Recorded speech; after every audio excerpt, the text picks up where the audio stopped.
warahmatullahi wabarakatuh. Kami dari kelompok 1 Manajemen Pemasaran.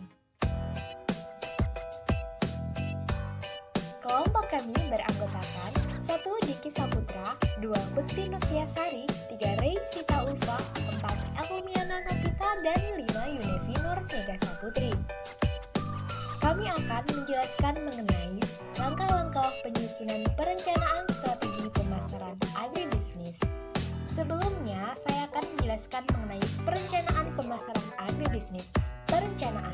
Pengertian perencanaan secara umum merupakan suatu upaya dalam menentukan berbagai hal yang hendak dicapai atau tujuan di masa depan dan juga untuk menentukan beragam tahapan yang memang dibutuhkan demi mencapai tujuan tersebut.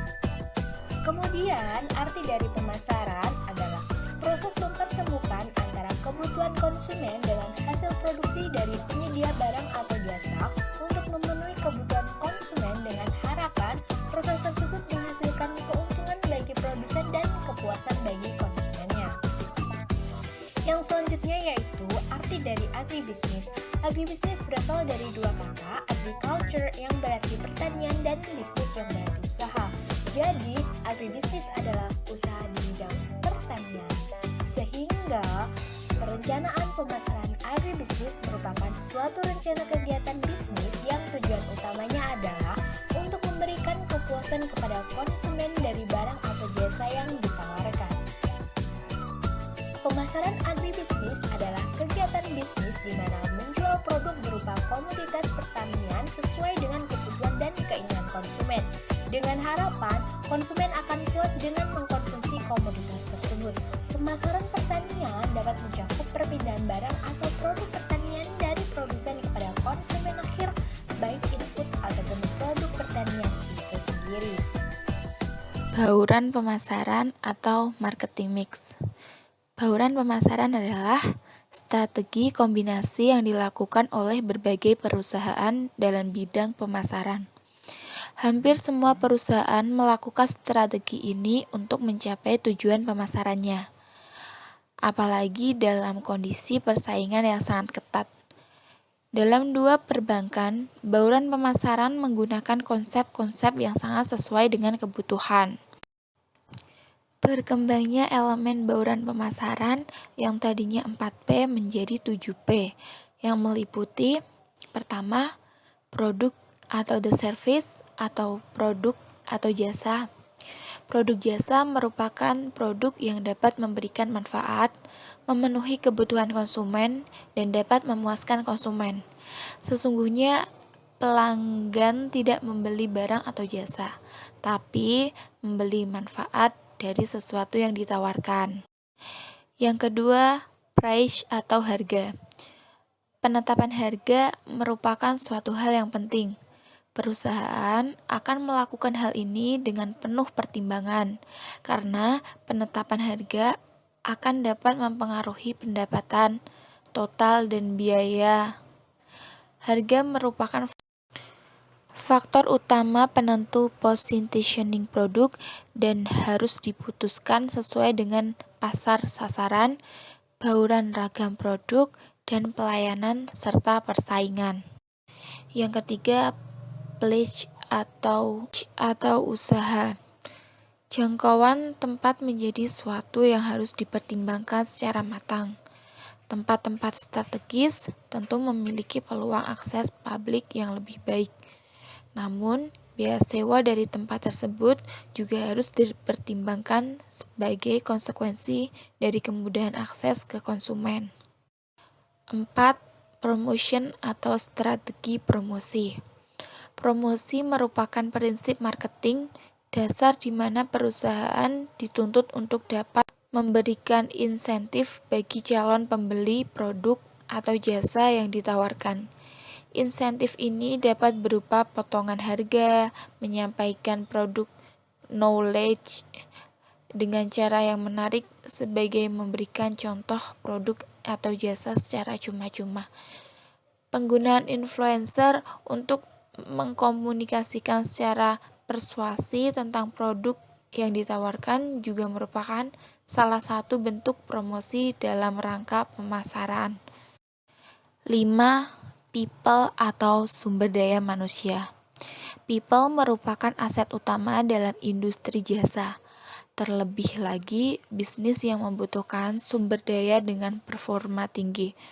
Kebutuhan konsumen untuk berhadapan dengan karyawan berkinerja tinggi akan menyebabkan konsumen puas dan loyal.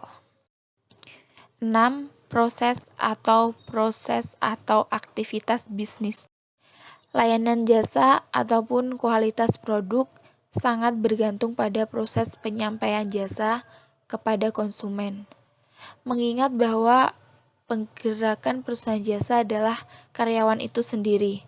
Maka untuk menjamin mutu layanan atau quality assurance, seluruh operasional perusahaan harus dijalankan sesuai dengan sistem dan prosedur yang terstandarisasi oleh karyawan yang berkompetensi, berkomitmen, dan loyal terhadap perusahaan tempatnya bekerja. 7. Physical evidence atau bukti fisik perusahaan. Physical evidence adalah bukti fisik yang dapat dirasakan oleh indera manusia, baik dengan penglihatan, perabaan, serta penciuman. Bukti fisik ini melingkupi bangunan kantor serta elemen pendukung lainnya seperti toko, kedai, dan semacamnya. Saya akan menjelaskan proses pemasaran. 5 tahap proses pemasaran menurut Philip Kotler. Yang pertama, memahami kebutuhan dan keinginan pelanggan. Konsep inti dari sebuah pemasaran adalah identifikasi kebutuhan dan keinginan pelanggan. Produk yang didesain sesuai dengan kebutuhan dan keinginan pelanggan akan lebih mudah diterima dan disukai oleh para konsumen. Yang kedua, desain strategi pemasaran berorientasi pelanggan. Dalam mendesain ini, seorang pemasar dituntut membuat strategi pemasaran yang dapat menjawab minimal 2 pertanyaan berikut. Yang pertama, siapa target pasar perusahaan? Yang kedua, posisi nilai yang akan ditawarkan kepada pelanggan. Yang ketiga, mendesain program pemasaran terpadu atau bauran pemasaran. Bauran pemasaran adalah sekumpulan alat yang dipergunakan oleh manajer pemasaran untuk menjalankan strategi pemasaran yang mencakup penentuan produk, harga, saluran distribusi, promosi, suasana, proses atau layanan, dan people atau orang yang terlibat atau staff. Yang keempat, membangun hubungan dengan pelanggan dan menciptakan kepuasan pelanggan. Manajemen hubungan pelanggan merupakan keseluruhan proses membangun dan mempertahankan hubungan pelanggan yang menguntungkan melalui penciptaan nilai pelanggan yang super serta kepuasan pelanggan secara berkelanjutan. Yang kelima, menangkap nilai dari pelanggan untuk menciptakan profit dan ekuitas pelanggan. Tahap kelima dari proses pemasaran adalah menangkap nilai dari pelanggan yang dapat berupa penjualan, pangsa pasar, serta profit. Keberhasilan perusahaan menangkap nilai dari pelanggan merupakan output atau hasil dari strategi-strategi pemasaran yang sukses dilakukan. Langkah-langkah menyusun strategi marketing yang efektif. 1. Mempersiapkan produk. Produk dan jasa dipastikan memiliki kualitas dan visual yang bagus. 2. Tentukan harga yang tepat. Harga jual produk sebaiknya tidak terlalu rendah dari harga pasar dan juga tidak terlalu tinggi dari harga pasar. 3. Tegaskan target yang ingin dicapai. Setidaknya, target bisnis yang akan dicapai selama 1 tahun ke depan. Adanya target ini akan membantu kalian untuk fokus sehingga lebih produktif. 4. Kenali karakter konsumen. Kumpulkan informasi sebanyak-banyaknya mengenai konsumen mulai dari usia, jenis kelamin, status pernikahan, asal konsumen, kegemaran konsumen, profesi, dan informasi sejenis lainnya. 5. Tentukan tempat yang tepat untuk memasarkan produk dan jasa. Tempat yang tepat menjadi salah satu penentu tercapainya target yang telah ditetapkan. Misalnya saja, jika konsumen kalian lebih banyak aktif di Instagram, tentu tidak tepat jika kalian memasarkan produk melalui Twitter ataupun Facebook. 6. Amati dan pelajari pesaing. Cari tahu produk dan jasa apa saja yang mereka tawarkan. harga dan kualitas, segmen konsumen, dan strategi marketing mereka. Gunakan prinsip kerja ATM, yakni amati, tiru, dan modifikasi. 7. Rangkul partisipan. Partisipan yang dimaksudkan contohnya yaitu para reseller. Partisipan ini memiliki pengaruh yang besar terhadap keberhasilan strategi pemasaran yang nantinya dijalankan. 8. Kembangkan strategi marketing yang sesuai kebutuhan.